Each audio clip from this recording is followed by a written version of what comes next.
በስመ አብ ወወልድ ወመንፈስ ቅዱስ አሐዱ አምላክ አሜን።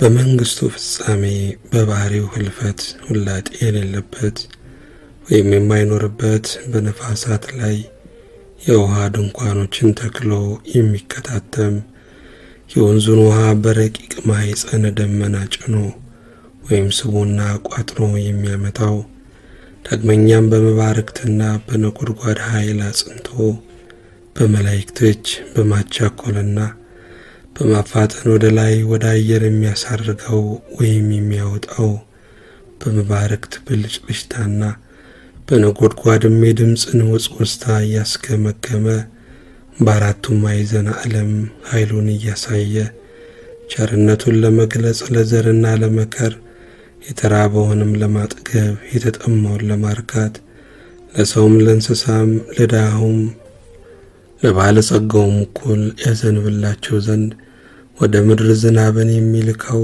ወይም የሚያዘንበው ኃያልና ጽኑ በሚሆን በእግዚአብሔር አብ በተለየ ስሙ ለዘላለሙ በእውነት እናምናለን።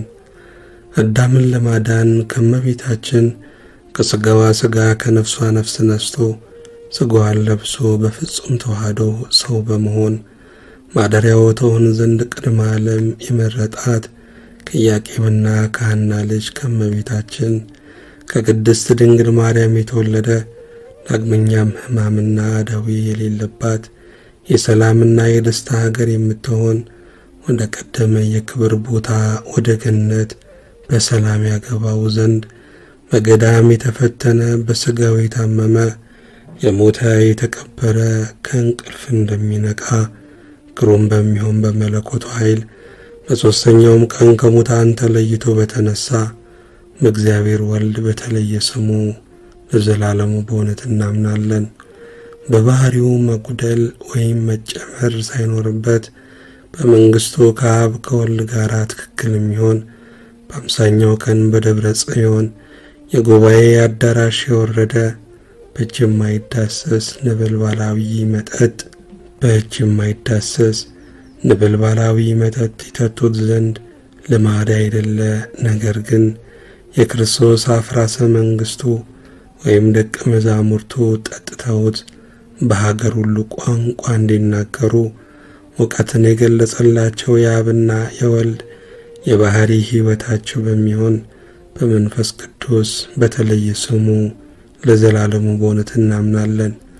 አሁንም እንደዚሁ በስም ሦስት ሲሆኑ በመለኮት በባህሪ በሕልውና ወይም በአኗኗር በፈቃድ አንድ አምላክ ብለን በማመን በኢትዮጵያዊው ንጉሥ በካሌብ ልጅ በአፄ ገብረ መስቀል ዘመነ መንግሥት በልዩ ልዩ የዜማ ድርሰቱ ለኢትዮጵያ ብርሃንን ያበራላት ማህሌታዊው ቅዱስ ያሬድ በመንፈስ ቅዱስ እየተመራ በብቃትና በንቃት የደረሰውን የስምንቱ ቅዱሳን አባቶች መሪ የሆነ ብፁዕና ቅዱስ የእግዚአብሔር ፍጹም አገልጋይ የሚሆን አባ ዘሚካኤል በኋላ አቡነ አረጋዊ የተባለ የዚህን ዓለም ክብርና ብዕል ንቆ አጥቅቶ በትዕግስቱ ጽናት በትሩፋቱ ብዛት ያደረገውን ተአምራት የሚናገር የገድሉን ዜና ለመጻፍ እንጀምራለን።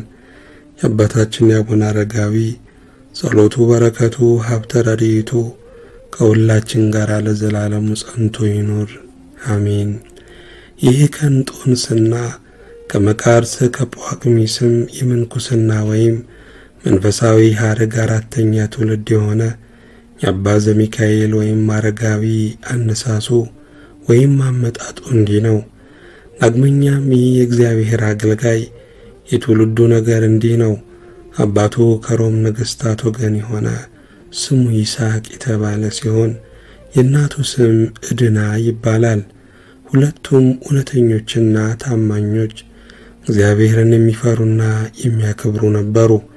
የመጀመሪያውን ጥበብ እግዚአብሔርን መፍራት ሕገ ኦሪትን ትምህርተ ነቢያትንና ቅዱሳት መጻሕፍትን እያስተማሩ አሳደጉት። እሱም በመንፈስ ቅዱስ ኃይል እየጸና እየበረታ ሄደ። ዕለት ዕለትም ጠዋትና ማታ ወደ ቤተ ክርስቲያን እየሄደ ጸሎት ከመጸለይ አያቋርጥም ነበረ።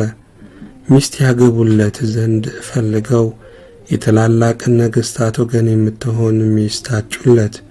እሱ ግን ፈጽሞ እምቢ አለ። ከሕፃንነቱ ጀምሮ በመንፈስ ቅዱስ እየተቃኘ አድጓልና። ከብዙ ዘመን በኋላም አባታችን አቡነ ዘሚካኤል ወይም አቡነ አረጋዊ ከሮም ወደ ጽር ወይም ግሪክ ሀገር ታላቁን የመንፈሳዊ ማህበር ያቋቋመ ወይም የመሰረተ የመነኮሳት ሁሉ አባት የሚሆን አባ ጳኩሚስ የሚኖርባት ደውናስ ወደምትባል ገዳም መጣ። ከገዳሙ መነኮሳትም አንዱ አገኘውና ልጄ ሆይ ከወዴት መጥተሃል? ነው አንተ ሕፃን እንደሆንክ እመለከታለሁና አለው። እሱም አመጣጤ ከሮም ነው፣ ከአባ ጳኩሚስም ዘንድ የምፈልገው ነገር አለኝና አለው። ነገሩንም ከሰማ በኋላ ያ መነኩሴ ወደ አባ ጳኩሚስ ዘንድ በእርጋታና በዝግታ ቀረበው። አባ ጳኩሚስም ከመንበሩ ተነስቶ በፍጹም ፍቅር አቅፎ ሳመው። የእግዚአብሔር ጸጋ በሱ ላይ አድሯልና። ቀጥሎም ስለምን ጉዳይ ወደ እኔ መጥተሃል አለው። እንዳንተ እንደ አባቴ መነኮስ ሆን ዘንድ መጥቻለሁ አለው። ልጄ ሆይ አንተ የንጉሥ ልጅ እንደመሆን መጠን የመንግሥቱ ወራሽ ነህና መንኩሰ ለመኖር ይቻልሃልና አለው። አባቴ ሆይ የምድር መንግሥት ኃላፊ ጠፊ ነው፣ ነገር ግን የማታልፈውን የማትጠፋውን ዘላለማዊት መንግሥት ወርስ ዘንድ ፈልጋለሁ አለው። አባ ጳኩሚስም የምንኩስና ሥራ ቀላል አይደለም፣ ወደ እኔ የመጡ ብዙዎች መታገስ ተስኗቸው ተሰናክለዋልና አለው። አባ ዘሚካኤልም አባ ጳኩሚስን አባቴ ሆይ ፈተና አድርግልኝና ሥራዬንም መርምር፣ ተረዳ ወይም ተመልከት አለው። አባ ጳኩሚስም አንተው ራስክን በራስህ ፈትን አለውና እሱም እሺ በጎ ብሎ በገዳሙ ካሉት መነኮሳት ጋር ለጥቂት ቀን ለፈተና ተቀመጠ። እንግዲህ አስቀድመን እንደተናገርነው የአባ ዘሚካኤልን ወደ አባ ጳኩሚስ የመምጣቱን የመድረሱን ነገር እና ስለ ምንኩስናውም የጠየቀውን ካለመጠይቅ እናብራራ ዘንድ ይገባል። ልጄ ሆይ እስኪ ጥቂት ተፈተን። መጽሐፍ ለእግዚአብሔር ተገዢ ወይም አገልጋይ ለመሆን በፈቀድክ ጊዜ አስቀድመህ ነፍስህን መርምር፣ ሰውነትህንም ለሕማምና ለችግር አዘጋጅ ይላልና። ዳግመኛም ወርቅ በእሳት ካልተፈተነ ወርቅነቱ ስለማይታወቅ ሰውም እውነተኛነቱ ጠንካራነቱ የሚለካው የሚደርስበትን ጽዋቶ መከራ በትዕግሥት ተቋቁሞ ፈተናውን ያለፈ እንደሆነ ነው አለው። ቅዱሱ አባታችን ዘሚካኤልም ቅዱሳን የፈጸሙትን ተጋድሎና ያላቸው መንፈሳዊ ትጋት ተመልክቶ ለምንኩስና የሚያበቁትንና የሚያስፈልጉትን ሥርዓተ ትምህርት ሁሉ በፍጹም ልቦናው ተገነዘበ ወይም ተማረ፣ አወቀ፣ ተረዳ፣ በማመንም ተቀበለ። አባ ጳኩሚስም ስለ ሃይማኖቱ ጽናት፣ ስለ ጠባዩና ስለ ቅንነቱ እጅግ አድርጎ ወደደው። ከዚህም በኋላ ልብስ ምንኩስናውን አለበሰው። የአባቶቼን የአባ እንጦንስንና የአባ መቃርስን አስኬማ ወይም ቆብ የባረከ እግዚአብሔር ያንተንም አክሊለ ምንኩስና ይባርክ ብሎ ባረከው። ከመነኮሰውም በኋላ ስሙን ዘሚካኤል ብሎ ሰየመው። እሱም ልክ እንደ ራሱ የታመነ ልጅ ሆነለት። አባ ዘሚካኤልም ከተወለደ ጀምሮ የምንኩስና ማዕረግ እስከተቀበለበት ጊዜ ድረስ የነበረው ዘመን 14 ዓመት ነው። ከዚህ በኋላ በታላቅ ትጋት በጸሎትና በጾም ተጸመደ። በጸጥታና በእርጋታ ተቀመጠ ወይም ኖረ። እሱ የፈጣሪውን እውነተኛ ጎዳና ፈላጊ ነውና ዝናውም በየሀገሩ ሁሉ እስከ አባቱ አገር ሮም ድረስ ተሰማ።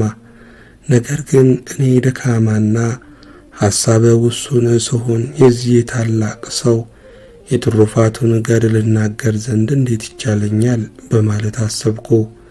ነቢዩ ዳዊት የጻድቃን መከራቸው ፈተናቸው እጅግ ብዙ ነው ብሎ እንደተናገረ ድካሙንና ትዕግስቱን መናገር የሚቻለው ማን ነው?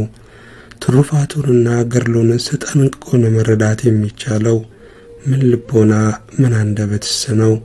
ዳግመኛም ሐዋርያው ስለ ጥቂት ሥራችሁ እሱ በእጥፍ ይጨምርላችኋል ሲል ተናግሯልና።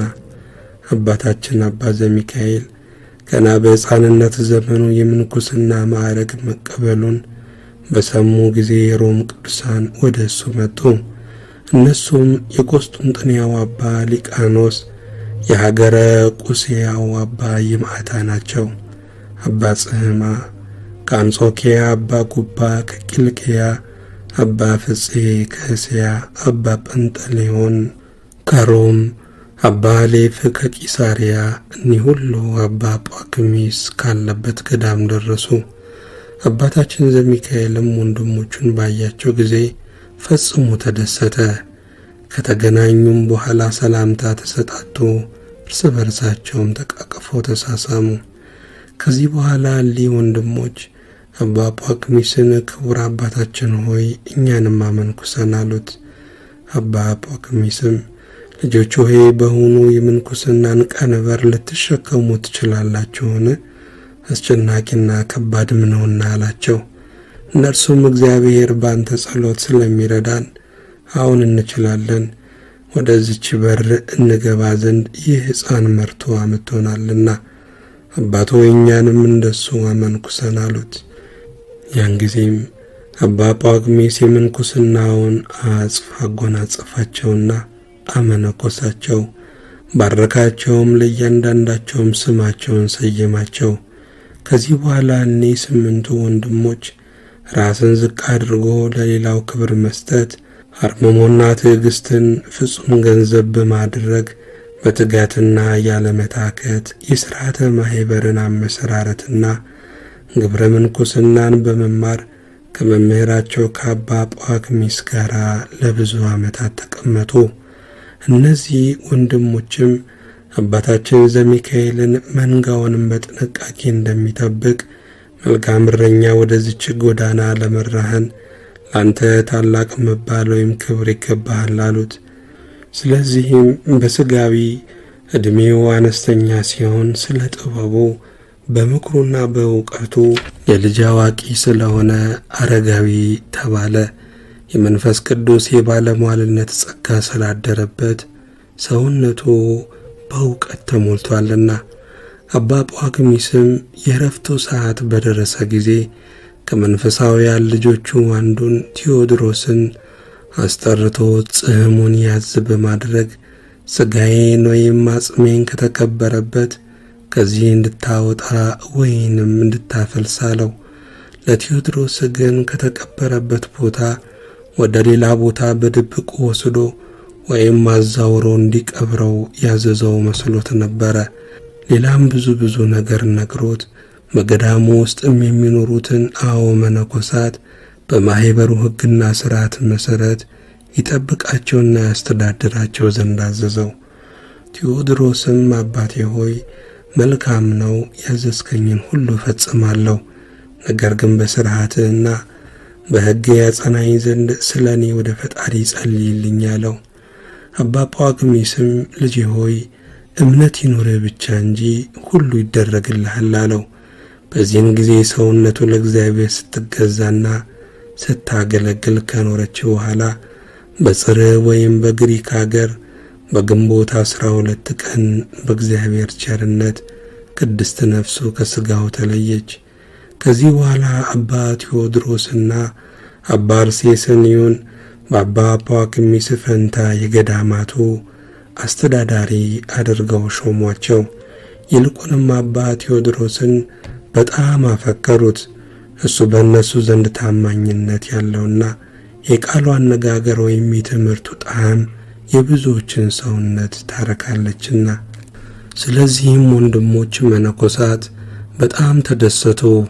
እንደ አባታቸው ወይም እንደ መምህራቸው ሕግና ሥርዓት የገዳሙን ሥርዓት ማኅበር መጠበቅ ወይም ማስተዳደር የሚችል መልካም እረኛ ወይም ማስተዳዳሪ አግኝተዋልና። አባ ቴዎድሮስም የእኒህ 8ቱ ቅዱሳን ወንድሞች የእርስ በእርስ መዋደድና የጽድቃቸውን ሥራ ተመልክቶ እጅግ ተደሰተ። ይልቁንም ብፁዕ አባታችን ዘሚካኤልን ፈጽሞ ወደደው። ከቀድሞ ጀምሮ የእሱን ስነ ምግባር ያውቅ ነበርና ስለዚህም እንደ ልማዱ ከእነሱ ጋር በጾምና በጸሎት ተባብሮ ለመኖር ፈለገ። ከዚያም የአባታችን የዘሚካኤል እናቱ ንግሥት ድና የልጇን ዜና ሰምታ ወደ እሱ መጣች። ስለ እሷም እናትህ ንግሥት ድና መጥታለችና ና እንሂድና ሰላም በላት አሉት። እሱም ስለ ክርስቶስ ስለ ከሷ ከእናቴ ተለይቻለሁና ፈጽሞ አልሄድም አላቸው። አባ ቴዎድሮስም ፈጥነው ወደ እናትህ ሂድ እንጂ ስለ አንተ ከሩቅ አገር መጥታለችና አለው። አባ ቴዎድሮስንም ጌታ ኢየሱስን እነሆ እናትህና ወንድሞችህ በውጭ ቆመው ይፈልጉሃል ባሉት ጊዜ የሰማይ አባቴን ፈቃድ ከሚፈጽሙ በስተቀር እናቴስ ወንድሞቼስ እህቶቼስ እነማን ናቸው ሲል በቅዱስ ወንጌል የተናገረውን አልሰማህምን? ስለሆነም ለመሄድ አልችልም አለው። እናቱ ንግሥት ድናም ልጄ ሆይ 9 ወር የተሸከመችህን ማኅፀኔን ወተት አጥብተው ያሳደጉህን ጡቶቼን አስበ ስለ ኃጢአቴ አትናቀኝ፣ አታቃለኝ። ልጄ ሆይ ለአንድ ጊዜ ፊትህን ታሳየኝ ዘንድ ወራሴ ርስቱ አድርጎ በመረጠ በፈጣሪ ያማጽናለሁ ስትላከችበት። ወንድሞች መነኮሳትም አባታችን ሆይ ይህንንስ አታድርግ፣ ክብሯንና ብልጽግናዋን ትታ ወደ አንተ የመጣችው በእናትህ ላይ ልብህንም አታስጨክን፣ ከጎዳናው ርቀት የተነሳ ያገኛትን ድካምና ከሰውነቷ የወረደውን ወዝ ወይም ላብ አስብ በማለት አጥብቀው ለመኑት። በዚህ ጊዜ ፈጥኖ በሩጫ ወደ እናቱ ሄደና ከተገናኙ በኋላ እናቴ ሆይ ከዚህ ምን አምጥቶሻል አላት። እናቱም እኔም እንዳንተ አልባሰ ምንኩስና እንጎናጸፍ ዘንድ መጥቻለሁ አለችው። እሱም እናቱ እመነኩሳለሁ በማለት በተናገረችው አነጋገር እጅግ ተደሰተ። ፈጥኖም ወደ ገዳሙ ገባና ለአባ ቴዎድሮስ ነገረው። ከዚህ በኋላ አመንኩሰው ልብሰ ምንኩስና አጎናጽፈው ከቅዱሱ ከአባ ቴዎድሮስ እናት ጋር አስቀመጧት። የአባ ቴዎድሮስ እናት አስቀድማ መንኩሳ በገዳም ውስጥ ካሉ የሴት መነኮሳት ጋር ከዚያ ትኖር ነበርና፣ የአባ ጳዋግሚስ እህትም እንደዚሁ መንኩሳ ከወንድሞች መነኮሳት ገዳም ትንሽ ራቅ ብሎ ከሚገኝ የሴት ገዳም የእህቶች መነኮሳት አስተዳዳሪ ሆና ከዚያ አለች። እሷም ለብዙዎች መነኮሳት እንደ እናት ሆናቸው ትኖር ነበረ።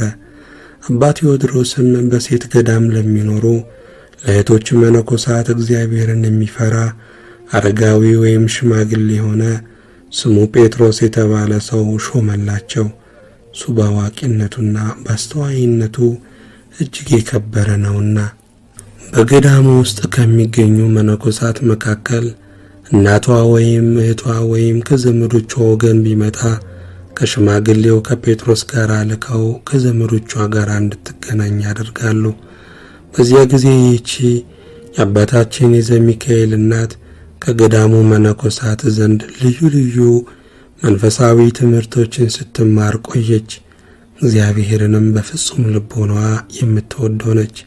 እንደዚህ ሁሉ አባታችን ዘሚካኤል በኋላ አረጋዊ የተባለ በገዳሙ ውስጥም እግዚአብሔርን ሲያገለግል በቆየበት ጊዜ ሁሉ ለገዳሙ ቤተ ማህበር የሚላክበት ጊዜ ያለ፣ ለመምህሩ ለቅዱስ አባ ቴዎድሮስም የሚላክበት ጊዜ ያለ።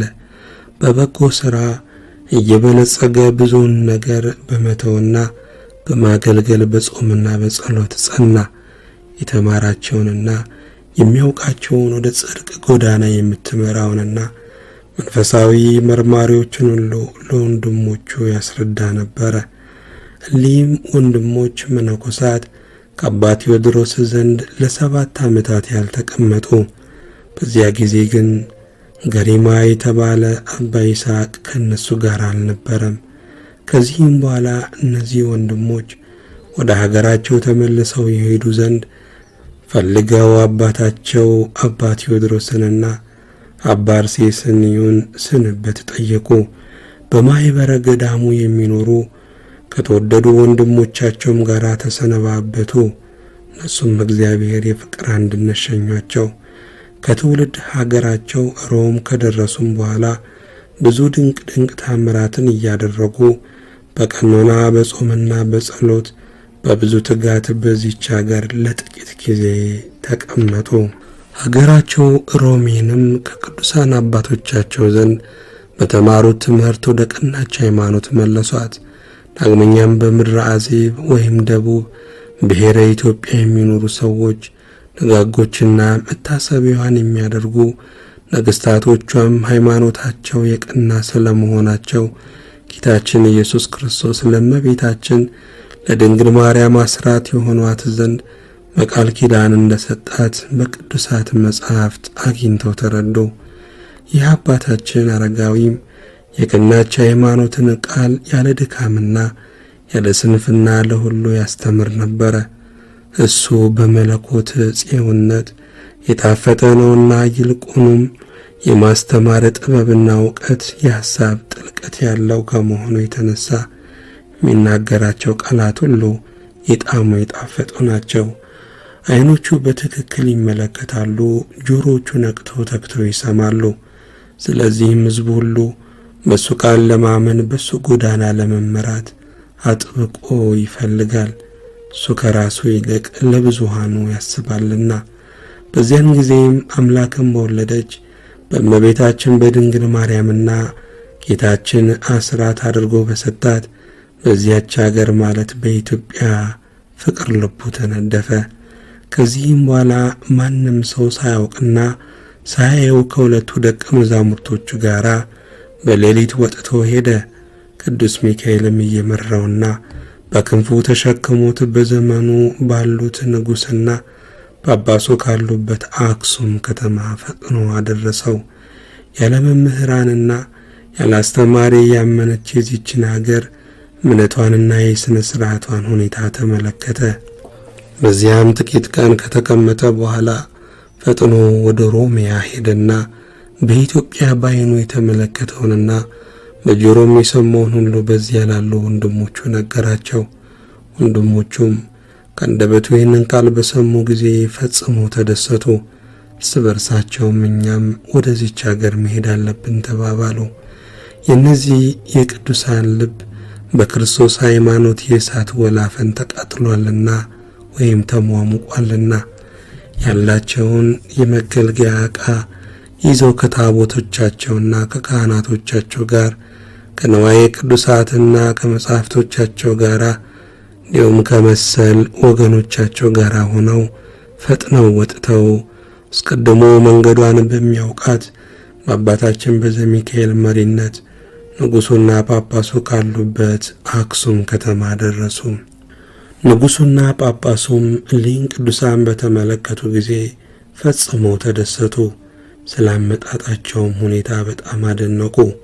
ይልቁንም ስለ ስነ ምግባራቸውና ስለ ሃይማኖታቸውም እጅግ አድርገው ወደዷቸው። እነዚህም ቅዱሳን ያመጣጣቸው ወይም የመጡበት ዘመን ከኢትዮጵያ ነገሥታት አብርሃና አጽብሃ ጀምሮ 6ኛ ንጉሥ የነበረ የሰልአደባ ልጅ አልአሜዳ በነገሰ በ5ኛው ዓመት ላይ ነው። እኒህም ቅዱሳን በዚያው በመጡበት ዘመን በሮም ነግሶ ከሚገኘው ወንድማቸው ከይስሐቅ ዘንድ ላኩበት። የቅርብ ወንድማቸው ከመሆኑም በላይ እነሱ በጣም ይወዱት ነበርና የነገሥታት ወገን እንደመሆናቸው መጠን አባታችን ዘሚካኤልም ለአባታችን ለይስሐቅ የእህት ልጅ ነው። መልእክቱም እንደደረሰው 7 ዓመት በሮም ከነገሰ በኋላ መንግሥቱን ትቶ በሌሊት ተነስቶ ወጣ። መልአኩ ገብርኤልም ተገለጸለትና ብርሃናዊ በሆነ ክንፉ ተሸክሞ ቅዱሳን ወንድሞቹ ተሰብስበው ከሚገኙበት በአክሱም ከተማ ከቀኑ በ3 ሰዓት አደረሰው። ወንድሞቹም ባዩት ጊዜ ፈጽሞ ተደሰቱ። አንገት ለአንገትም ተቃቅፈው ተሳሳሙ። መሪር የሆነ የናፍቆት ለቅሶም አለቀሱ፣ ተላቀሱ። ስለዚህም እኒህ ወንድሞች አቤቱ በቸርነትህ ሁል ጊዜ ለምትሰበስበን ለጌትነትህ ምስጋና ለመንግሥትህም ክብር ይገባል እያሉ በአንድነት እግዚአብሔርን አመሰገኑት። በዚያን ጊዜ እንደነሱ አመነኮሱትና አስኬማ ከጫኑለት በኋላ በአንዲት የጸሎት ቤት በአንድነት ሆነው ለጸሎት ተጠመዱ። ንጉሥና ጳጳሱም ስነ ምግባራቸውን በተመለከቱና ያነጋገራቸውን ቅልጥፍና የቃላቶቻቸውን ለዛ መዓዛ ባዩ ጊዜ ፈጽሞ አከበሯቸው። ብዙ ድንቅ ታምራትን እያደረጉ ቆዩ። የሰማይ መላእክትም ዘወትር ባለመለየት ይጎበኟቸው ነበረ። ጌታችንና አምላካችን ኢየሱስ ክርስቶስም ዘወትር እየተገለጸ ይጎበኛቸው ነበረ። በጸሎታቸው ሙት ያስነሳሉ፣ ለምጽ ያነጻሉ፣ አጋንንት ያወጣሉ፣ ዕውር ያበራሉ። እያንዳንዳቸውም የሃይማኖታቸውን ኃይል አሳዩ። ከእነሱ መካከል ተራራ ያፈለሱ አሉ፣ ባሕሩንም ከፍለው ደረቅ መንገድ የከፈቱ አሉ። ጠዋት ዘርተው ማታ የሚሰበስቡ ወይም የሚያጭዱ አሉ። የስንዴውን አዝመራ ወይም ነዶ በግራር ዛፍ ላይ አበራይተው ወይም አሂደው የዛፉ ቅጠል ሳይረግፍ በሮቹም ከዛፉ ላይ ሳይወድቁ ምርቱ ብቻ እየወረደ በአውድማው ላይ እንዲከማች ወይም እንዲቆለል የሚያደርጉ አሉ። ወዲያውም ስንዴውን ለመገበሪያ ሰይመው ለ9 ሰዓት መሥዋዕተ ቁርባን ያደረሱ አሉ። በልሙጥ ወይም በአለት ድንጋይ ላይ የወይራ ተክል ተክለው በዚያኑ ጊዜ ጸድቆ ለምልሞ ታላቅ ዛፍ ከሆነ በኋላ በእግዚአብሔር ፈቃድ ግንዱ ደርቆ ቆርጠውና ፈልጠው እንጨቱን ወይም ፍልጡንም አንድደው እሳቱ ፍም ከወጣው በኋላ ፍሙን በቀጭን ሻሽ ወስደው ለ9 ሰዓት የቅዳሴ ማዕጠንት ያደረሱ አሉ። ለቤተ ክርስቲያን አገልግሎት የሚውልና ለሥርዓተ ቁርባን ማከናወኛ ወይም ማዘጋጃ የሚሆን ውሃው ሳይፈርስ በወንፊት ማይ ወይም ውሃ የሚቀዱ አሉ። ከእነሱም አንዱ ባረፈ ጊዜ የሥጋቸው ሥርዓተ ግንዘት በመላእክት እጅ የተከናወነ አለ። ይልቁንም ቁመና ርዝመቱ ከታላላቅ ገደል እጅግ በጣም የሚበልጥ የድንጋይ አምድ ከወንዝ ማዶ ዘንበል ብሎ መጥቶ ሥጋቸውን በክብር ተቀብሎ በተራራው ጫፍ ላይ እስከ ዛሬ ድረስ ፈጽሞ ሳይነቃነቅና ሳይናወጽ ቀጥ ብሎ ቆሞ ይገኛል። የሰዎቹም የመግነዝ ምልክት አዋቂ ወይም ጥበበኛ እንደ ሳለው ስዕል በድንጋዩ አምድ ላይ ተስሎ ወይም ተቀርጾ ይታያል።